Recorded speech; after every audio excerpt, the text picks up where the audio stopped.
Hello, this is Carlos Alazraqui, the voice of Rocko. And you're watching In Conversation with Amber Jones. Hello, everybody. Amber here. Welcome back to In Conversation with ATF. Now, my guest today is a dear friend of mine. He has done loads of things in voiceover and also on camera. Now, I don't even know where to start. Okay, so I'm just going to start here. He is the voice of Rocko. Well, Rocko Rama. That's his real name, right? Rocko and Spunky in Rocko's Modern Life, one of my new favorite shows. So much of a favorite. I've managed to get. Welcome to the show. Oh my God! Don't call me Amber the fangirl for a reason. I'm absolutely floored. It did air. Rocko did air in the UK on Channel 4 in the 90s. It was very popular over here. You know, and one of these days I'll get there to a con, but not Yes, yet. we need you. We need you over here. Oh my God.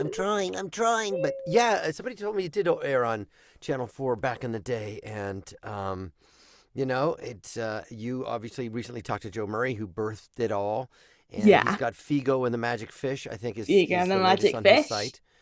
That was actually I did some voice work for that before it was a silent film. Oh, did you? Yeah, and he had hired an Irish actor to play, I think, the fisherman. Yeah. And the fish sort of had a different New York kind of voice, and he decided it worked best as sort of a musical version. And I think, you trust his vision for sure. But yes, I'm glad you have finally or, more recently discovered Rocko, because it is such a beautiful show, and very proud to be part of it. I've known it for years, but it's only just now that my head is just like, oh, I absolutely love this show. Let's hyperfixate on it and get every piece of merchandise that's known to man. Mm-hmm. My guest has also voiced Mr. Crocker, Mr. Denzel Crocker in The Fairly OddParents, Winslow T. Oddfellow in Cat Dog, Scissors in Rock, Paper, Scissors, Spyro in the original Spyro the Dragon video game, the Taco Bell Chihuahua from the 90s adverts, Yo Quiero Taco Bell. I think that's my Spanish is a little bit weak. I do apologize. Ricochet in Mucha Lucha, Lazlo in Camp Lazlo, Felipe in Handy Manny, Walden in Wow Wubbzy, Carlos Casagrande in the Casagrandes, Deputy James Garcia in Reno 911. Well, on screen that was. He voiced the Brazilian Spanish helicopter pilot and also Riley's dad. Gachina. And Riley's dad's Fear in the Inside Out franchise, and other stuff including SpongeBob, Maya and Miguel, El Tigre, the Adventures of Manny Rivia. I said it so correctly. There we go. Curious George, as well as a ton of Disney movies in the Loop group and additional voices and stuff. And also he has voiced Bane for a few Batman projects as well. Yeah. He is the go-to voice for Mike Wazowski when Billy Crystal is not doing it, and it's probably voiced Mike more times than Billy has. He was an Annie Award winner in 2017 for the Mr. Peabody and Sherman show. He beat Lars Mikkelsen. That's how special this guy is. My guest is Carlos Alazraqui. Wow. Never before such a wonderful and detailed intro. He's 5'7", he weighs 155 pounds, he's 62. And he's the nicest guy ever. Kids, and he lives in the Valley. And his daughter's Rock Talk from Star Trek. Yeah, my daughter Riley is Rock Talk from Star Trek Prodigy. Yeah. Well, thank you for that intro. It's nice to see you again. It's nice to see you again too, Carlos. Obviously, it's been forever since we last spoke. I mean, lots has happened. I spoke to you for my Bill documentary, Bill Scott documentary, and I was 16. I'm 20. No, actually, yeah, I'm 21 now, and that just shows you how fast life goes, really. Yeah, 5 years. Yeah. It's so good though, honestly. But just. I'm just so happy that I get to speak to you again, and it couldn't have come at a better time considering I've just started binge watching Rocko. I am so excited for this. But first of all, before we get started, I wanted to know about your early life. Did you always want to be an actor? I know you got started in stand-up in a sort of the San Francisco area. That's how you were discovered for Rocko, but did you always have aspirations on being an actor or a comedian when you were growing up? What were your influences? I know Rocky and Bullwinkle was one of them, but yeah. I think, And I actually I'll leave it to you. One beautiful afternoon, Tom Kenny and I had the same doctor who was a big animation fan, and he collected cells. And we ended up with Joe Lasky in his living room doing a Rocky and Bullwinkle script with June Foray. Oh, he just had a script, and I think I played Bullwinkle or something, or Boris, and Tom Kenny and Joe Lasky got to play other characters, and there we were in a living room with her June Foray reading a Rocky script. So It was incredible. But those cartoons, Hanna-Barbera, Dawes Butler, as you had mentioned off air, Quick Draw, the Pink Panther. We are going to go to investigate the crime. But the inspector, I don't think we're supposed to be underwater. All these kind of things. And I think my initial influence, I tell people, was my parents are Argentinian. My dad was British educated in Loma, Argentina. My mom still has her accent. She's 97. So awesome. I grew up hearing different sounds, right? Carlitos, no me digas, Carlos, ¿quieres fideos con manteca, spaghetti and butter? And then I would go over to my friend Kevin's house, whose parents were from Glasgow. And there was John and Mary and Auntie Liz and Uncle Danny, and they would talk like this, you see. And so I was around, and the next door neighbor, Raquel, would call the kids in, Dana, Shelly, you have to come home for supper. So I was surrounded by this menagerie, if you will, of dialogues and sounds. And that, I think, is what cued me into wanting to play characters. But I grew up watching Carol Burnett, Mary Tyler Moore, Bob Newhart Show, Monty Python, Ripping Yarns. And I secretly always kind of wanted to be in that field, but I was playing sports at the time. And so there wasn't really time to do both. And it wasn't until college that a professor said, hey, you got some gifts. Why don't you try doing some mime and some stand-up in 1984? And I did in 84. And I started with mime. And then that gave me some confidence as a performer to try stand-up. I was a little chicken, so I got in a duo with a guy named Mark Fraser in 1985 at a place called the Metro Bar and Grill, where I met Brian Posehn for the first time back in those days. We were a comedy duo called the Brouhaha, and then I branched off on my own. I started emceeing comedy clubs, Dana Carvey, Dennis Wolfberg, all kinds of comedy. Mark Schiff would come through, and then moved to San Francisco in 87 and started doing all kinds of stand-up and working at health clubs, at racquetball clubs, and then started to go on the road a little bit. And then in 1990 or 91, there was this project called Rocko's Modern Life. My manager, a woman named Tracy Forrester, knew this guy, Mark McNamara, who was producing this Joe Murray project. And they came in and said, listen, we don't want Australian. We just want maybe Woody Allen, maybe Bruno Kirby. And I was trying it. The very first voice I got with Nick Jennings and George Maestri and Joe was Spunky. I saw this crazy dog, and I just said, well, I think my take on Spunky would be, and Nick literally jumped up and said, oh my God, you're Spunky. You are definitely Spunky. Spunky, leave that mope alone. And so I had him. I kept myself in the room. I didn't have an agent or anything. There was people lined up outside this house near the Sutro Towers in San Francisco. And we were working with Bruno Kirby, I'm a wallaby, Yeah. And then I was Woody Allen, I'm a marsupial. And it wasn't working. And then I think I picked up a vacuum manual and I saw his jowly face with his teeth. And, and I just thought, he kind of sounds like this, but more Australian, yeah? Garbage Day is a very dangerous day. If you listen to that original Garbage Day is a very dangerous day, it's a lot different as Rocko's voice progresses into more of a Cockney area where he says, Garbage Day is a very dangerous day, or Laundry Day. So he started out really flat and really Australian. And in the pilot, he was yellow. He was, yes. Yeah, sorry, I can't stop looking at this bag. Joe said to me, yeah, that's the art I did for the season, I think it was 1 or 2 box set art. I was like, oh, that's so cool. But it was like he waves and like the background, it goes to white. Like it's like it's being colored in, like, if that makes sense. It's really a brilliant bag. I know. I love Loungefly so much. Okay. Yeah. I'll leave that alone now. That's just so I don't get distracted. But that was my intro into voiceover. I was doing characters in stand-up. I had heard all these characters growing up.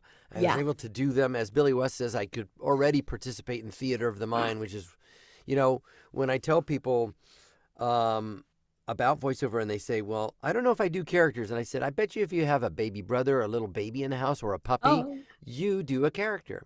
Because you pick up that puppy and you go, you're a little doggy. Yeah, you're a little puppy. You go outside to go pee-pee, right? Yes, you do. And I'm saying that face of a puppy, it elicits something from you where you want to become the voice of that puppy. And so that's what animation is. You see something or a picture, you hear a description, And like today I had an audition for like a guy that just goes to a lot of Fish concerts and like, what's up? How you doing, man?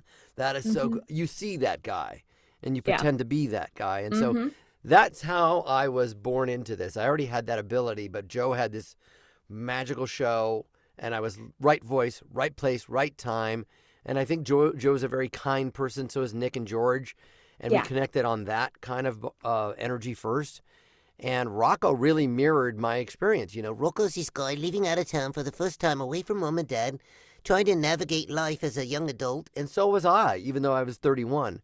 I was still trying to navigate me traveling to L.A. and being this voiceover people. And I hope the people in the suits at Nickelodeon like this voice because, I don't know, they could choose somebody else. So all the entire first season, I think, Tom Kenny and I were really green, and the aforementioned off-air talking about Charlie Adler was the pro, you know? Yeah, I was going to say. And so we learned a lot on the fly from guys like Charlie, and Linda Wallum came in, and of course Doug, a.k.a. Mr. Lawrence, came in as Filbert, and we just learned as we went, and I grew into this art of voiceover. So, long-winded answer, but that's how I came into this. Don't worry. One thing that really interests me is that not it only was it your first job, as you mentioned before, it was also Tom Kenny's first ever voiceover job in cartoons. I can't remember how Tom was. I think he was stand up as well. I find it so wrong pipe, as it were. Oh, I hate that feeling. Yeah, your question was Tom Kenny was a stand-up. Yes, and legend goes, and Tom will tell you, they were searching for the voice of Filbert. If I ever get him on my show. Pardon me? If I ever get him on my show, he's hard to track down. Yeah, he is a busy man. He's my director our director on SpongeBob. Oh, SpongeBob, because he took over Andrea. There we go. Yeah. Yes, there we go. He's a stand-up. He's a stand-up, and they couldn't find the voice of a heifer, so I suggested this guy Tom Kenny, and he tells me the story that he had a nephew that used to laugh like, oh, that's kind of funny, and that's what he used for the voice of Heifer. There he is right there. There's Heifer. So that's where I knew Tom as a stand-up first in San Francisco, but he came on board and, of course, blew the doors off it, and the rest is current history. So yeah. I find it so magical, though. Seriously, like it wasn't only just it wasn't just only Rocko that you worked on at Nickelodeon. I mean, you worked on Cat Dog, you worked on Fairly OddParents. I have like a lenticular bag in my wardrobe that sort of is lenticular, so it's like the sort of 3D thing, but it goes from Rugrats to Our Real Monsters to Cat Dog. Oh, hey, Cat Dog. So good, honestly. What are you nuts? I played Winslow Oddfellow, as you previously said in the intro. I was gonna say because he is. I've got to get this up. I never knew his name until now, but yes, he is the guy where he walks in and then he walks out. He's the little blue guy. You've all seen the meme at home, like that. There we go, like that. That's him. Yeah, he's like. There's one where he's like, "Hey, a cat dog." Nope, and walks right out. I need to watch Cat Dog. I mean, I've met Jim Cummings, but I need to meet Tom Kenny. He's never done an appearance in the UK, and like trying to get him over here is just, it's not. Yes. We don't have like Nostalgia Con. We don't have that Galaxy Con or anything. Like, why does America have so much? But yeah, just honestly, just like I am so in envy of you. Essentially, I really don't know where to start. I don't feel like going in chronological order because there's so much miscellaneous stuff I want to talk about with you. Sure. Hey, nice. I like your style. So of course I'm going to talk to you now about, well, I'd say definitely some of the more tamer stuff that you've done. So Wow Wow Wubbzy, Handy Manny. Well, I mean, Handy Manny, we got completely undubbed over here. Wow Wow Wubbzy was dubbed with British voices. Don't know why, but Handy Manny, completely fine. What was it like? What's it like working on a preschool show compared to sort of like the stuff that the Rocko level of stuff? Because Handy Manny, we had all the words. Well, it's different. You have to remember who your audience is, and for preschool, it's somebody younger. So, oftentimes those type of shows are instructional, and so the dialogue is a little bit more deliberate and a little bit more clear. Not as fast paced, not as many inside jokes. It's on the surface level, but fun. That cast, I was having a drink or two with my buddy D Baker a couple nights ago. We talked about that all-star cast. Oh, really? Susie, you talked? Nika Futterman, Tom Kenny, myself. Susan Blue was the voice director. Yeah, Susan Blue, I think. Love Sue. Yeah. I think it would have been her. Yeah, I think so. Fred Stola. We were just a great, fun cast, and but it's different when you're doing kids shows. You slow it down a little bit, and you really are very pronounced with your character. I'm a Phillips head screwdriver, Manny. Oh my goodness. I'm still here. I'm just trying to get this bag. I'm so tempted to show you this bag. When I put my mind to It's okay. See, I'm a voiceover artist. I can pretend you're here. On screen you are here, but it's just... I'm just an animated version of myself. I don't really exist. So now I work on Dora. I do some voices for Dora. Oh, do you? Oh, awesome. Along with Candy Milo. And Candy. We play the Grumbles. We're the Grumbles. And that's more instructional as well. Today I played... Carmelo, who's from Argentina, and he speaks with the LG sound. ¿Cómo se llama? My name is Carmelo. So everything on those children's shows is very instructional, very presented, and very simple. What's that bag say? This is the lenticular bag I was on about. So it goes from Real Monsters to Cat Dog to Rugrats. And the fabric in it's got Rugrats, Cat Dog, Hey Arnold and stuff. No mention of Rocko though. It just seems to have and they have a little card holder as well. So that's very lovely. The coin purse is a TV remote. That's great. I love it. Loungefly is a godsend. Oh yeah, Nickelodeon Loungefly. Love it. Okay, I'll tidy all you up when I'm done. That's right. Just leave my room mess. There we go. That's perfectly fine with me. But honestly, I'm just I've got to show you because I don't think I've ever said this publicly before, but I actually have these Rocking Bullwinkles. We were talking about Rocking Bullwinkle before off air. Yeah. And my friend gifted me some fan pulls. You get ceiling fans in the States. We don't over here. So I removed the chains, and what I'm planning on doing is I'm making them into earrings. Nice. Yo, yeah. So you would have to, as we lead or visually go left to right, Rocky would have to be on your right ear, and Bullwinkle would have to be on your left ear. Bullwinkle would have to be here. As we look at you, because we could say Rocky and Bullwinkle, yeah. Yeah, exactly. Love it, honestly. Little Frill, what are you guys up to? It's just We're going to get you, Rocky. Don't worry, Natasha. We will find him. Holy smokes. Hokey smokes. Tara Strong. It just annoys me because he's lying down and not stood up like Bullwinkle. So I was going to have him that way, but then he'd be, not as long. But enough about my DIY project. Let's talk more about you, Carlos. Mike Wazowski, how did you first get your first gig as Mike? Well, I believe it was for one of the Monsters Inc. video games. It might have been a video game. One of my first projects too, which I just met a guy who was on the Monster Laugh floor at Disney World. But cool. There was a casting director named Bill Monroe at Disney.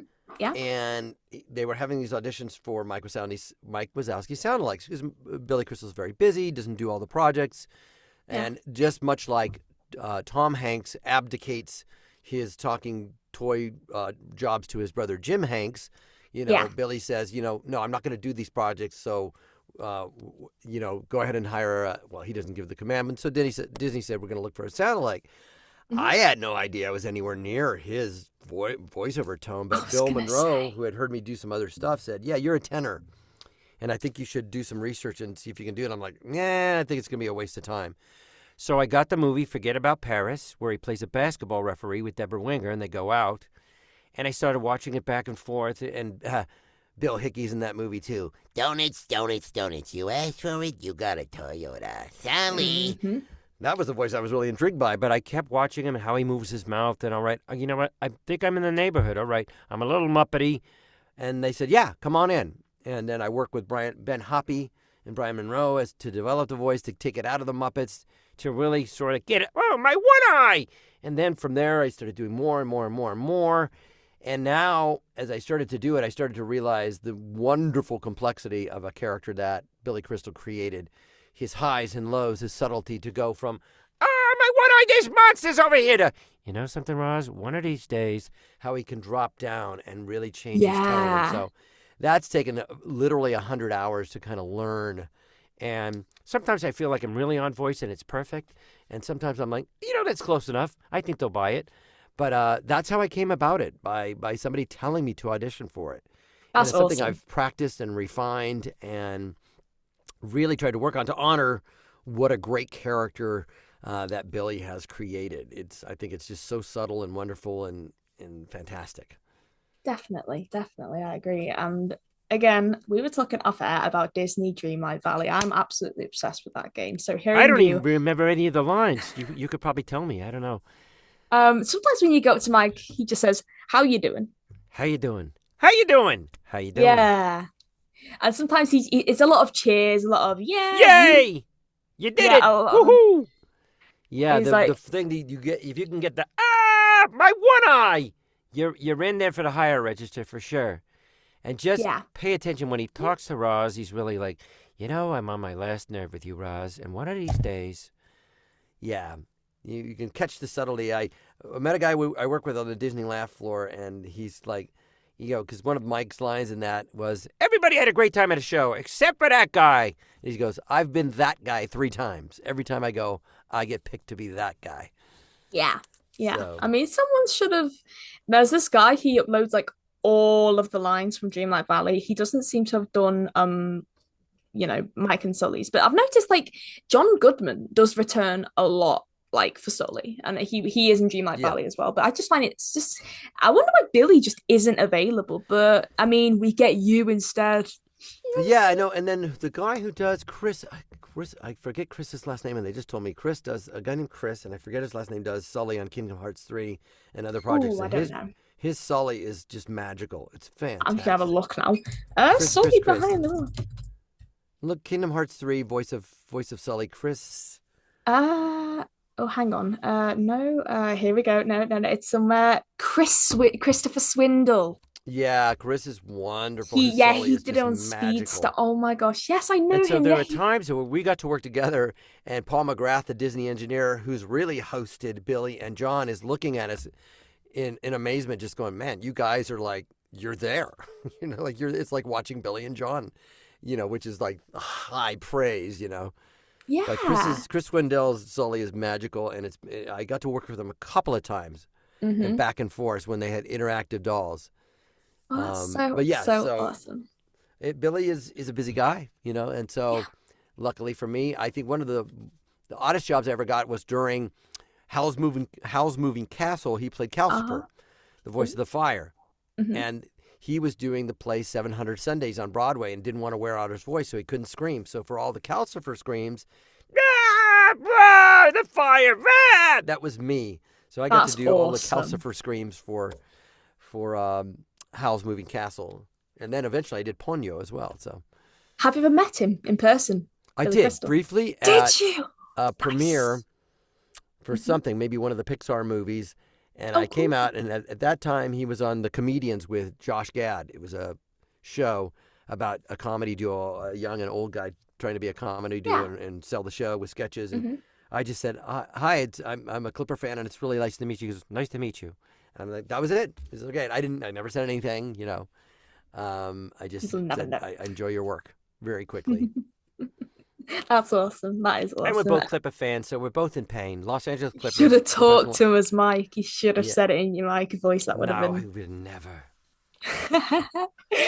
Another role I'd love to know the story about is the Taco Bell Chihuahua. Now in the UK, we only recently got Taco Bell, but I'm interested to know what sort of spawned the idea of the Taco Bell Chihuahua. If you know about the character's creation, and how exactly did you get the role, and what was the sort of casting process behind it?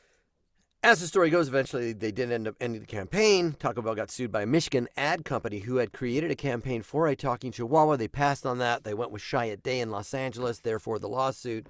But Chiat Day had a similar idea that a talking Chihuahua would be their spokesperson. And Terry Berland was hosting auditions for a couple of weeks. Mine came later in the game.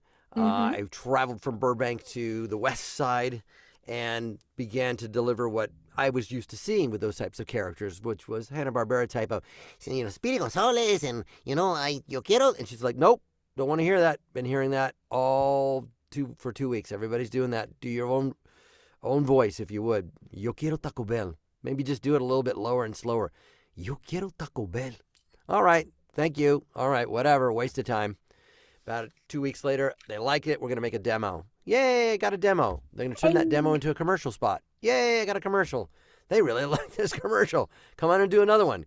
Come on and do another one. And another one. And another one. Do them in Spanish. Do more in Spanish. Do another one. And it just blew up. It just blew up in 1997. So it was a simple audition. 4 words on a piece of paper. That's and my awesome. parents are from South America, so I was able to say, Yo quiero Taco Bell, with the proper sort of neutralish, slightly Mexican accent, if you will. Yeah. Yeah, definitely. Instead of Argentinian Spanish, which would have been Yo quiero Taco Bell. Yo quiero Taco Bell, che. I find that really. I know a little bit of Spanish, but it's like European Spanish. I know it's sort of like different to Latin American Spanish. That's the mothership, European Spanish. Yeah, so I've heard. Barcelona. Yay. What about Madrid? Have you ever been to Madrid? I've been to Madrid, and I know that there is a bar. Madrid. Statistically, there is a bar in a city of 4 million plus. There's a bar for every 169 people in Madrid. That's awesome. The stat I got from my friend who used to work for Midas Mufflers and living in Madrid, but working for Italy. And I went to Marbella, Puerto Banús, Málaga, Granada, Madrid.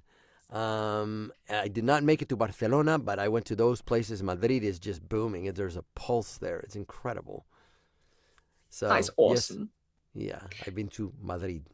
Have you ever been to the UK before? I have been to the UK before. Yeah. I went in very first trip, 1987, on part of a multi-country tour of Europe with my mom.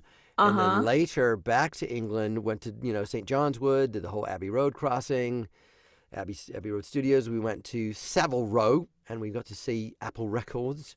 That's awesome. There on Savile Row, where they sang,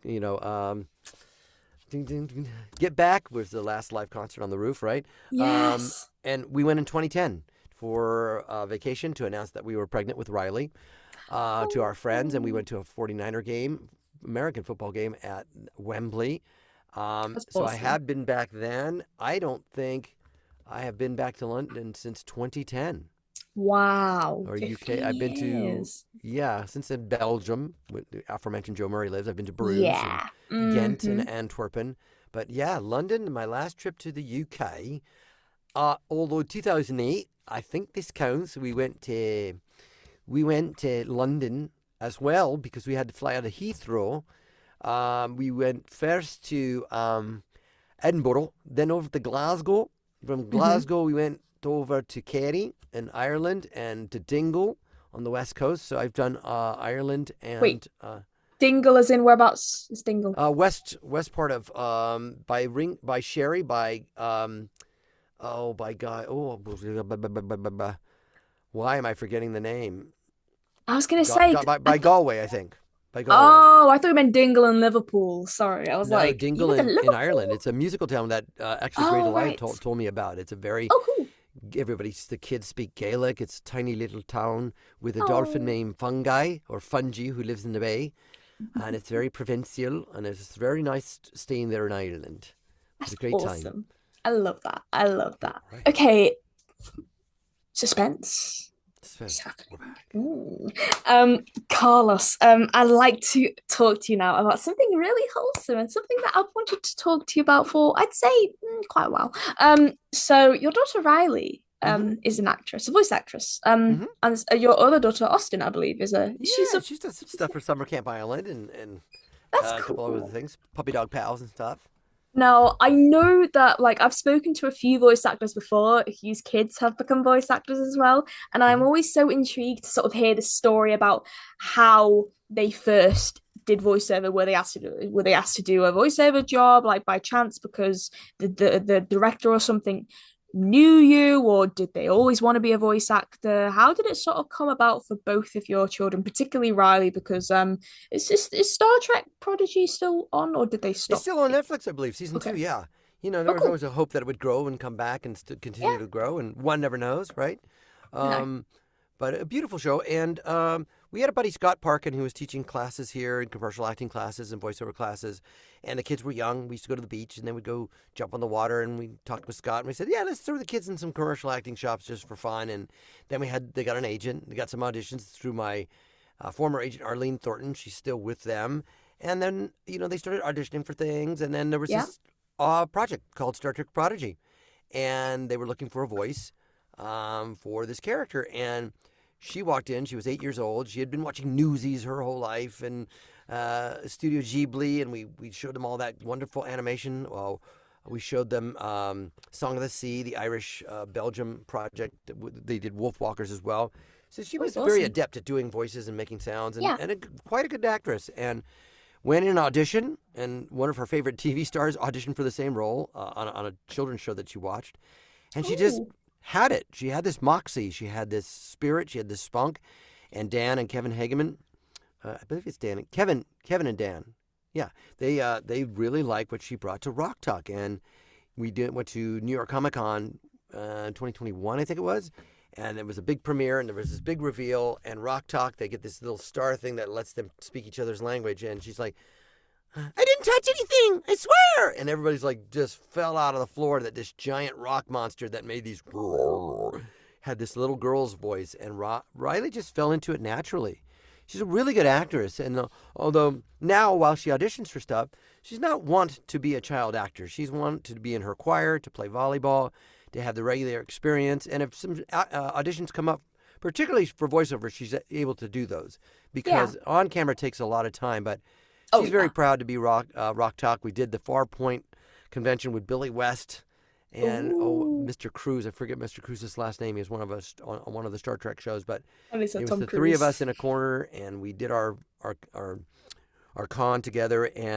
But Riley came about it just by osmosis and by us putting her in classes and showing up for auditions. And Austin was the same way. We auditioned at home, and she's gotten a couple of roles. But she's into marionette puppets and drawing and playing with her friends online, and so while it's there for them and while they're good, I don't know if it's going to be their professional career, but they're certainly good enough to do it. And so when the auditions come in, they audition for things. But that's how Riley came about that role.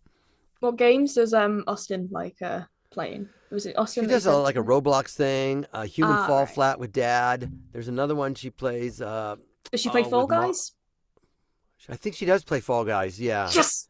One of my all-time favorite video game. We'll love it. Absolutely love it. She's always on her PC1 big computer and her iPad going at the same time and playing with her friends. And while she's online, it's a form of play, and it's really brought a lot out of her. And she's very creative. And her marionette puppet group is called the Zuppeteers. They're right here in the neighborhood, and they put on shows. Putting on a show this Friday night. And so this marionette art is hundreds of years old, and yet to see kids continue with these little marionette puppets is just wonderful. So the kids are surrounded by creativity, of course, in Burbank. The choir is fantastic. My daughter Riley, along with other choirs across the nation, got a chance to perform at Carnegie Hall a couple weeks ago on a Sunday night, being led by this incredible choir director, and just once in a lifetime, So she's enjoying choir.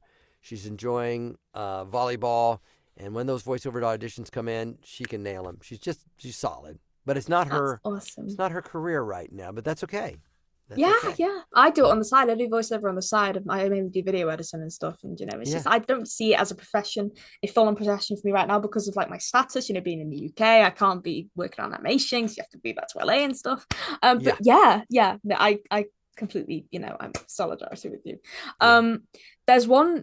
There's another thing I'd like to talk to you about, and I saw this a few years ago, and I was like, I need to talk to Carlos about this, and I just had to wait until the perfect moment.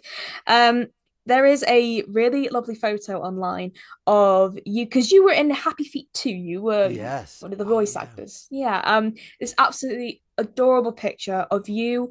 I believe you're holding Riley. She's wearing a little penguin onesie, and she's in your arms. I find that absolutely adorable. I just didn't know what the story was. Did you take Riley to the premiere with you? We took her to the premiere. My wife is holding her, and Robin Williams is right by us, just looking at this little baby with this human kindness that he was all about.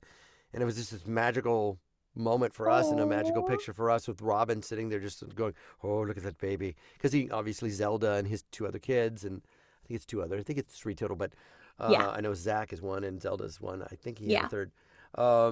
But yeah, so that was at the premiere of Happy Feet. It must have been after the first Happy Feet. I don't think it was after the second half. No, after the second half. Yeah, because the first one was in 2006. Yeah, we recorded 2009 in January. Riley was born in 2011, so there she was at the premiere in her penguin suit, and we brought her, and Robin was there, and it was just a magical day. We saw Elijah and all the cast members, and so awesome. That's what that photo is all about. Now, okay, I gotta ask. I think there was a short film that premiered before Happy Feet 2. It was a Looney Tunes film, and they brought back June Freya's granny. So June, of course, was at the Happy Feet 2 premiere. Did you happen to see her? No, but as I may have said on or off air, I did see her. I didn't interact with her because I was around then is that time we did that private little script reading in the living room of a doctor's condominium. It was incredible. Awesome. But yeah, June was there. Yeah. And, awesome. E.G. Daly, Hank Azaria, Elijah Wood, the Pinguinos, Lombardo Boyar, Johnny Sanchez, and Jeff Garcia. We were all there. George Miller, the nicest guy in the world. There, incredible, just incredible opportunity for voice actors to be that featured and for us to come to the premiere, and knowing Robin from San Francisco and him being so gracious with all the comics and all the actors and really treating us like friends is a really wonderful interaction. There is one person's name who's lost in my mind. There was I think it was a British girl. She was in it. She played one of the sort of younger penguins. I can't remember. I think her name's Neve Campbell or something. She's Miss Viola's Miss Viola's daughter. But it just I was looking at her sort of IMDb credits and looking up that was her, she would have been 7 or something, but it's just so interesting because that was her only sort of acting credit until 2017. She was on a British kids TV show, but it was just so, it interested me seriously. That was her only one, and then just suddenly she just comes back into the limelight. It just interests me. It's just so, it was just something that I had to. And you know what? It could have been her decision, a parent's decision to go. Right now, at 7 years old, we want her to have her childhood and go through some things and go through her young adulthood, and then she can return. And we sort of feel that with the kids too, that even if they wanted, we would say, you know what, go have your childhood. I talked to Ty Simpkins. Ty Simpkins was in the movie The Whale. He's the young man that stars in Insidious. I met him on a movie called The Re-Education of Molly Singer. We were riding the van back together, and he said, you know what, if I could take back some things about my life, I think I would have put aside being a child actor to have my life as a kid, and picked it up now as a young adult. I don't totally regret it, but I miss those moments that I could have had being a child, and that really resonated with me. And perhaps with this young girl's situation, it might have been the same thing. It's why don't you do this Happy Feet thing, see how it goes, and then let's have your childhood, and then we'll come back when you're ready. That's so who knows? So, I'm only guessing. That's a good story though. Well, honestly, I always wanted to be an actor growing up and stuff like that, but it never happened because of school and stuff, and there was barely anything in the north of England. It was all down in London way. But looking back at it now, I'm very relieved that I didn't go into acting at that young age. I'm sort of now starting out in voiceover, of course, when I'm now I'm 21, but it's hard to do on camera because of this. They want natural color hair, not aqua blue hair, and it's just it's so frustrating. I was offered a few roles when I was in college, but they're you need to have your hair natural color. I'm I've just wasted I don't want to waste a whole pot of blue hair dye just to have it thing for some shabby secondary background character role. You can pass it off, thanks. I prefer voiceover where I can be anyone I want. Absolutely. Yeah, so that's why I stick to voiceover now. Yeah, that's why I stick to voiceover now. Okay, so Rocko's Modern Life, Static Cling. Now, I am so intrigued to hear about it. Now, Rocko obviously went to space and then he came back. What was it like to return to the role, essentially? I mean, it was announced in 2016, sneak peek in 2017, slated for 2018, then it was delayed until 2019, and Joe said it was because Joe Murray, for those at home wondering, because they didn't think it was sort of fit for Nickelodeon, so then it took a sort of a nosedive. One would say nosedive, but hold on, let me read him. When it was finished, they decided it was not for Nickelodeon audiences, so they had to negotiate with Netflix for a release. Yes, it took a while. We thought for a minute it would end up on a shelf. Netflix was a much better place for it anyway. The Hey Arnold special, at least to my knowledge, had a showing on Nick and then went away, but I could be wrong. So what was it like? Tell me about the production aesthetically. I believe Invader Zim was on Nickelodeon as well. Mm-hmm. And the showing and the audience for it wasn't as strong. And so Netflix was turned out to be the right home. And getting the band back together is how I put it. I remember being in a restaurant with my social media person, Justin Baker, in 2015. Mm-hmm. We were at a restaurant, and in walks to the restaurant, right by us, Joe Murray, Mr. Lawrence, Martin Olson, and Kaz. And they all sit down. I'm like, what are the four of you guys doing together? And they're like, can you keep a secret? We're writing a new Rocko movie. And I was like, shut the front door. So I knew about it early on, and I couldn't say anything. And then it was announced in 2016. And when we came back, Charlie and I are looking at each other. We're pinching each other like, and even Tom are like, we listened to the vocal references, and we're like, were we that high? Yeah, Rocko was way up here. I'm like, oh my God. And it was like, I tell people, it was like getting the band back together. Like, can you guys still play? You know how to play a bass, right? You guys want to be in a band again? Yeah, let's do this thing. And it was magical and wonderful. And there's footage on my Instagram of behind the scenes stuff. I have it saved. It's just so really wonderful, you know. And you know what? I like to think that what spurned that idea was before that at the Downtown Independent Theater, I convinced Joe Murray to have a live reading of a script. Yes. And Rob Paulson was going to be our Gary Anthony Williams was going to be our MC. He was not able to make it, so Rob Paulson hosted a live reading of Wacky Deli. That sounds really and a fun. meet and greet, and that's where we showed the box set with that conference later added on to that the box artwork. Set. Yeah. I'm sorry. I need to stop bringing this back up. I'm sorry. That's all right. But So we had this lovely live event, and Joe, it sold out in like a day. Wow. 230 seats sold out in a day, and Joe, I think that's when Joe awesome. realized that Rocko still had power and still had people's hearts. And I certainly learned that today when I go to conventions. There's a new audience. There's kids of the 90s that revere Rocko. There's new audience people that you knew about it before, but there's children whose parents show them Rocko. And so it's just a magical show. And when we got back together, it was incredible. It was wonderful. We didn't want it to end. We were like, can this keep going beyond the special, you know? And people always ask, and I'm sure you asked Joe, would this ever come back? And, you know, Joe's on a farm in Belgium, and I don't think so, but who knows, right? Or someone else steps in. I don't know. But it just reminds me, Joe said, you know, when the show came out in the UK, Joe said to me, he was like, I want you to sort of explain to me, I don't know what this term means, but there was a review of Rocko, you know, that was thinged in a newspaper in the UK, and it was a term, I can't remember what he said, it's just gone out of my head. But I was like, dude, I have absolutely no idea. I couldn't tell you. But it was just like, it aired on Channel 4 in the UK, but I didn't realize sort of how popular it was until, like, you know, because they did like all these, you know, old school sort of you know, they screen cartoons in the morning and stuff. Well, originally Rocko was shown at sort of like an old time slot, or like sort of like a 6:30 p.m. time slot, but then they changed it to the standard Saturday morning sort of, you know, cartoony stuff. But I was actually sort of like I was in my attic a few years ago, and it was roughly around the time I actually started talking to you for the Bill documentary. But I saw a newspaper, and it had a TV guide in it, and it was the week after Princess Diana passed away. So this would have been September 1997. But on Channel 4, it had all these, you know, kids programs, and I'm just looking through them. You know what I'm like, I'm just gonna have to get them up now.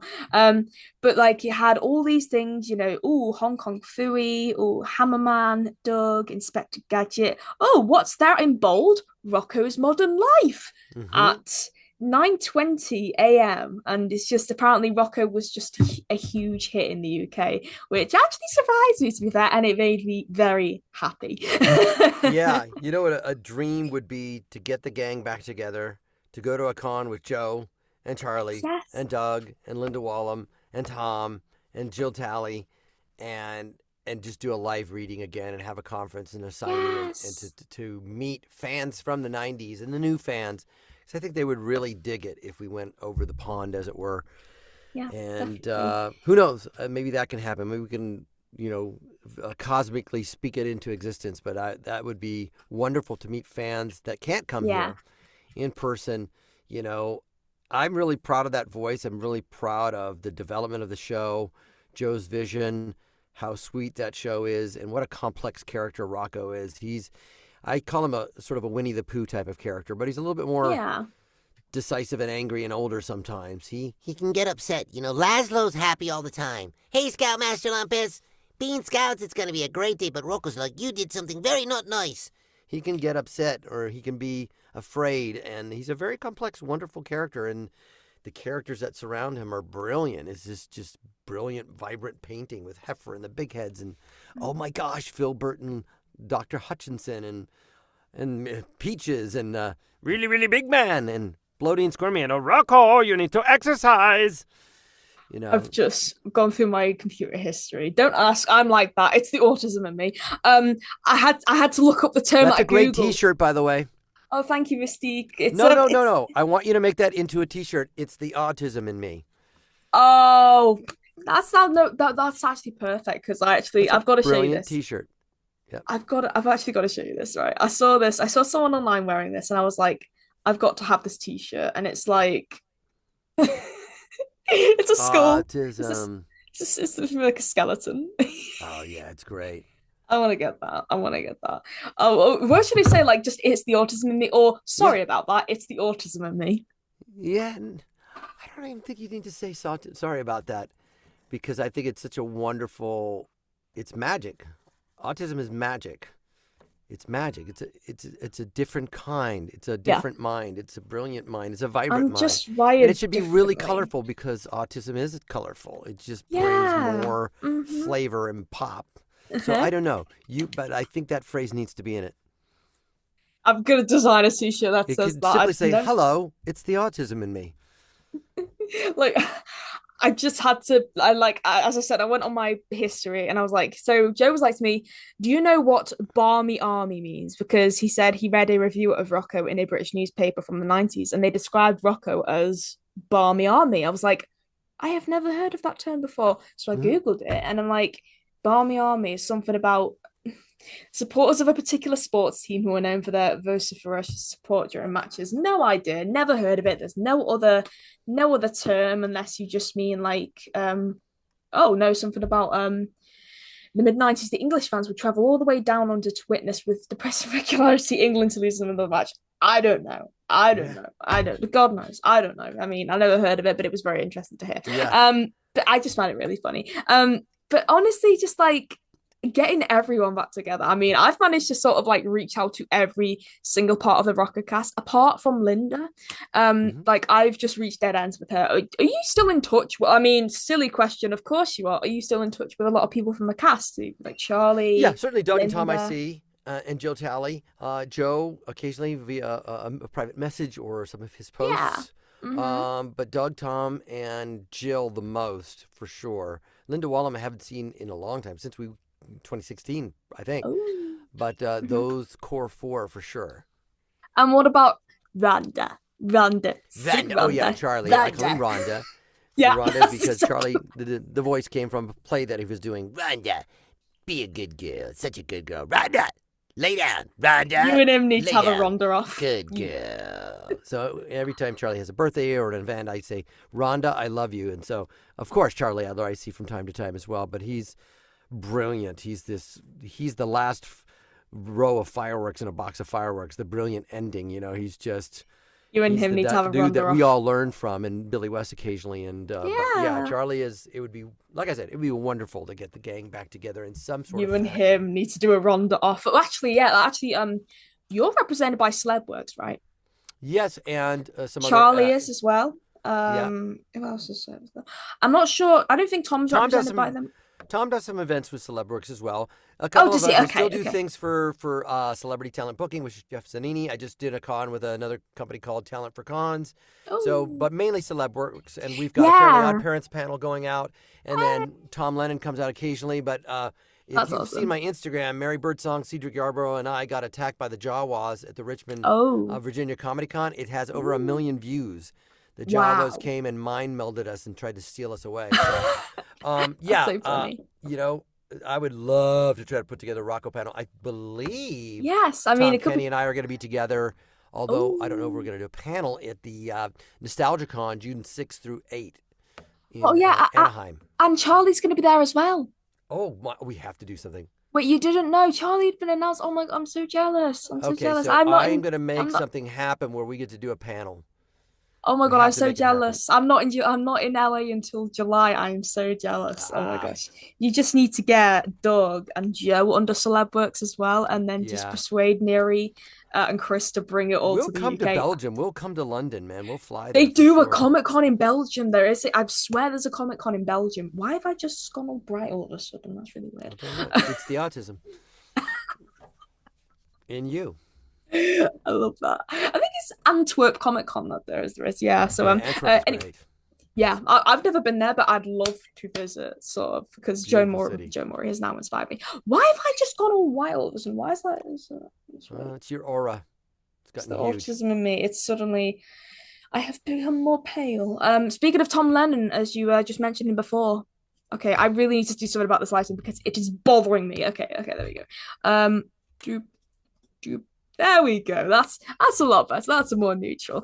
Tom Lennon, Rock, Paper, Scissors. Now, I don't know too much about the show, but I know there is a lot of fans online. So I thought, let's talk a bit about that. On Nickelodeon, currently doing season 2. Announcement to expand to Paramount Plus in May. But we're currently recording new seasons. Josh and Kyle are the writers. It's brilliantly written. Tom Lennon plays Paper. Ron Funches plays Rock. Eddie Pepitone plays Lou, our landlord, and the brilliant Melissa Villaseñor plays Pencil, along with JP Carliak, who does a host of voices. JP, I've met him. JP's brilliant, man. He's so good. Yeah. But I play Scissors, and he's kind of put upon. He's the opposite of Rocko. He's not patient.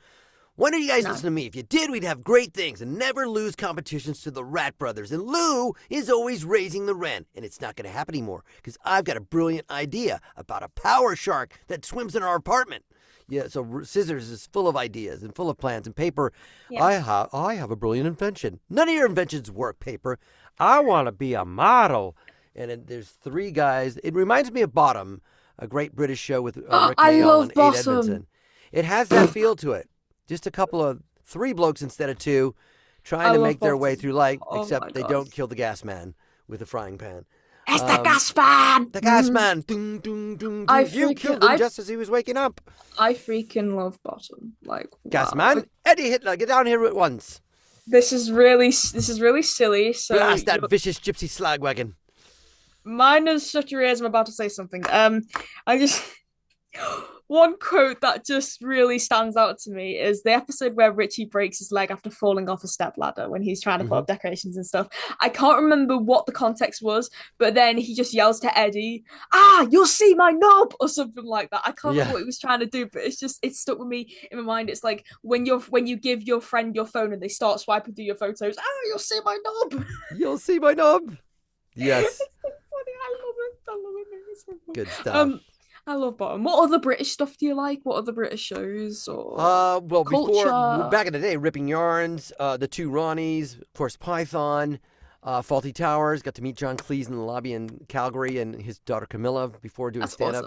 Awesome. And then currently, of course, the British Office. I never really watched the American Office. I'm too much a purist. I got to meet Lucy Davis and freaking Riley got a scene with Lucy Davis, and I was just brought my box set of The Office and then talked to Lucy Davis from, of course, the original British Office, and then Sabrina the Teenage Witch and all kinds of stuff. But so the British Office, Extras, Life's Too Short, and then Afterlife, which I think is just brilliant. Afterlife is one of my favorite shows.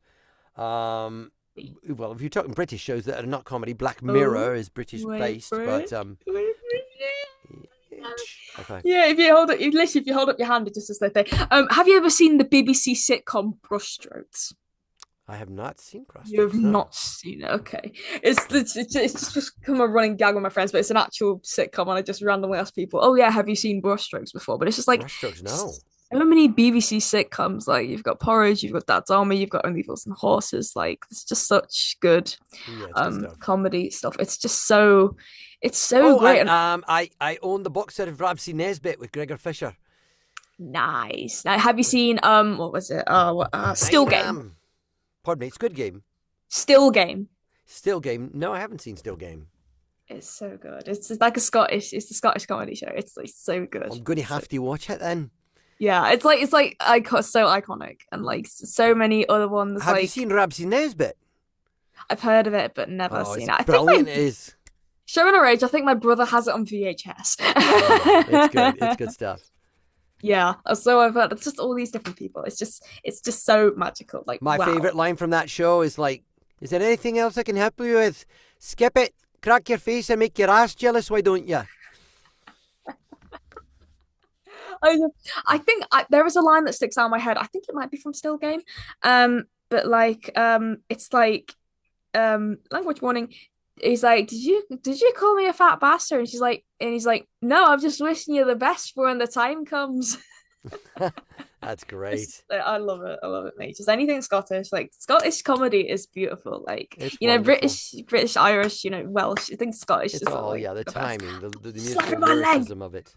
Yeah, I keep slapping my leg. It's absolutely perfect. I absolutely love it so freaking much. I keep doing that. I don't know why, but yeah, it's the it's the autism in me.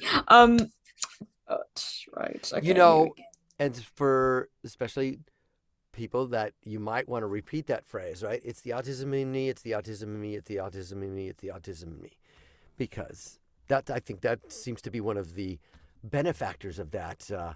Of that type of brilliant mind, is people tend to repeat themselves, and I repeat themselves. But I do like it. I'm telling you, that's the T-shirt. It's the autism in me. I'm definitely getting.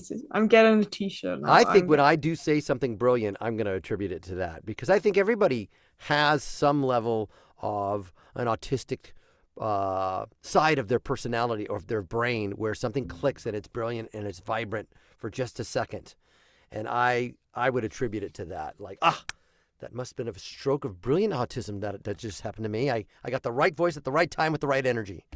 I'm going to attribute it to that. Do you reckon you and Charlie Adler would have a Rhonda off someday? Oh, Rhonda dear, he would. That would be perfect. Like, I know I would only come with Charlie. I know he does all these skits for Instagram and stuff like that. He's not done them in a while, but just I love it. There is a 2016 going to the Comic-Con convention of Charlie and I on the train doing the. Oh, baby, I've seen it. Baby, oh, baby. Rocko dear, is that you? Don't hang up. Don't hang up. Was that on the Amtrak? That was on the Amtrak. I took the Amtrak to San Diego last year. So, oh my gosh, I loved it. I was like, people like to me, don't take the public transport in LA and stuff like that. I took the Amtrak. I loved it. It was just so good. It was better than going by car. I was like, it was so wow, because like, I'm sorry. It was brilliant. I'm so overcome with emotions right now. I just wish I was a Rocko fan in 2016, but then I wouldn't have been able to make it to LA because something's gonna happen though. Something magical will happen. Trust me. I hope so. I hope so. I mean, Rocko started in 1993, right? So we can't really do like the 30th anniversary. The first pilot was done in 1991 at Poolside Studios, right by Mel's Diner, on the straight part of Mel's Diner, a straight part of Lombard Street by Mel's Diner, Poolside Studios, where we did the Splunge episode or whatever, the splurge where the thing falls in the bathtub. Spunky, no! That was done in 1991, and then it goes to series in 93, 92, 93, something like that. I think Joe said to me that one of the voice actors who rang him up, sort of, because when he put out the casting call, was Lucille Bliss. Yes. Smurfette and this. I'm like, what? The Crusader Rabbit from the first animated show for television. Like, so. Oh, there we go again. Going down the wrong pipe. Take all your time you need. Take all the time you need. Well, I know I have to run pretty soon. I want to warn you because I have to attend a school night for the kids. Well, that's okay because it says that at the top remaining meeting time 9 minutes 16 seconds. So we'll get caught up anyways. So we got to speed things up. But I mean, there's not much left to talk about. But I want to bring up two things. So Lazlo, Camp Lazlo. Now I want to know, what was it like to sort of come back to Joe Murray after Rocko Come back had to Joe Murray at Cartoon Network. I was doing Reno 911 at the time, and then we added, of course, Steve Little and Jeff Bennett as part of that cast. Oh, Lazlo! But yeah, to play Lazlo and to have him be in the same kind of octave range as Rocko, but like I said, a lot happier. And to reprise Lube from Cat Dog from the Greases was kind of slow. And then Clam was like a staccato version of him. So I was kind of repeating some kind of vocal techniques, but making them slightly different. And wonderful cast, Colette Sunderman trying to rein us in. I love Colette. Oh my gosh, I've got a picture with her. I met her on my last trip. I had lunch with her. Oh my gosh, I've got to show you this. Absolutely. Oh my gosh, she's so lovely. It was great. Where is she? There she is. There's Colette. Oh, great shot that. It was so fun to work with those guys again and work with Joe and the Lazlo's magic too. It's so sweet. It's such a sweet show. And Colette directed you on that. Joe directed you for like Rocko's Modern Life and stuff. So he like got it firsthand, but like he was also doing Ralph Rachel Burkhead. I found that kind of cool. So Reno 911. I want to know, what is it like sort of doing on-camera acting as well as voiceover acting? How different? Well, at the time when I was doing both, fantastic. Reno was such a fun show to do on-camera acting because it was so fast. When did Reno start? Was it? Reno started, the very first audition we had for a sketch show was in Christmas of 2000. And we went to studio. We put together some sketches for a studio read at Fox. They passed on it. They had a week left and said, listen, since we're pitching to Fox still, we're going to make fun of cops. We're going to call it Reno 911, so go home and think about characters. So I thought, this character's kind of cocky, uptight. He's self-loathing, doesn't really like his culture, but his last name's Garcia. He's kind of a Barney Fife character. And we came back and we started rehearsing. And then we put it out in the field. In 91, we made a first pilot. They passed. And then in 1993, Comedy Central picked it up. We reshot the pilot, and then we got picked up, and off we went, and it was fantastic. It was fun that I could finally actualize myself with this character, with this mustache, and be this guy, and be the total opposite of Rocko. Rocko is so sweet, and Garcia's not. And that crew, Ben and Tom and Carrie and Wendy and Cedric and Nisi, Mary Birdsong, and later on Joe Latrulio and Ian Roberts, just brilliant people to be around. Swimming with dolphins, I say. That's awesome. I get to swim with dolphins. So it's lovely. Now when we go out and Tom puts the new boot goofing on and Cedric shows up and Mary shows up and the Jawas come by, we get to have fun live at Comic-Con. So that show lives on, it still lives. Yeah. Well, last thing I've got to mention, you know me, I'm just like strictly trying to, is that definitely? Okay, I'm just trying to find it. Just bear with me. Okay. Winning your first ever Annie Award. Now, you were up against people like Will Townsend, Leslie Carrara Rudolph, Alison Brie, and Lars Mikkelsen, and just to win all of that for Joe Wood, Mr. Peabody, and Sherman, like the TV show. What was it like? What was it like to... Ponce de Leon, all three different stages of him, like a young Ponce de Leon and a middle-aged Ponce de Leon and an old Ponce de Leon. And I really credit DreamWorks for, helping me with a great script and being part of that. And, those award shows are lovely and it's an amazing moment. And they're always subjective because every voiceover actor is brilliant. And how do you choose who, quote unquote, wins? But Tom Kenny was presenting up there with James Hong. I'm a huge Blade Runner fan. I'm a huge James Hong and huge Tom Kenny fan. So to hear them call my name with my wife there at Royce Hall at UCLA, it was a magical, magical moment. And I went up and the first thing I said is, I just do eyes, which is James Hong's line from Blade Runner. So I was thrilled. It was a wonderful, magical moment. Oh, that's awesome. Wow. Well, I mean, that pretty much wraps it up here. Carlos, what can I say? Thank you so much for putting up with me for the past hour. No, it's been wonderful. It's nice to see your growth and your excitement and your creativity and your drive to be a part of this world and share it with other people. And I only think it's going to get bigger. And when you come out in July, hopefully we can meet in person. Yes, because I will be in Burbank. Yeah. I'll be in Burbank for the first 4 days. So, who knows? Yeah, let's go for it. Where can we find you on social media? Have you got a website? I do have a website, but most of my stuff is on Instagram, all the happy stuff, at Carlos Alazraqui. And that's where I announce my dates. I'm on Threads as well. More of my political side happens to be on Twitter. But for all the creative fun stuff, that's generally on Instagram. What I'm doing, what I'm posting, cons I'll be, where I'll be, recent voiceover stuff. And please check out Rock, Paper, Scissors on Nickelodeon and on Paramount Plus this May.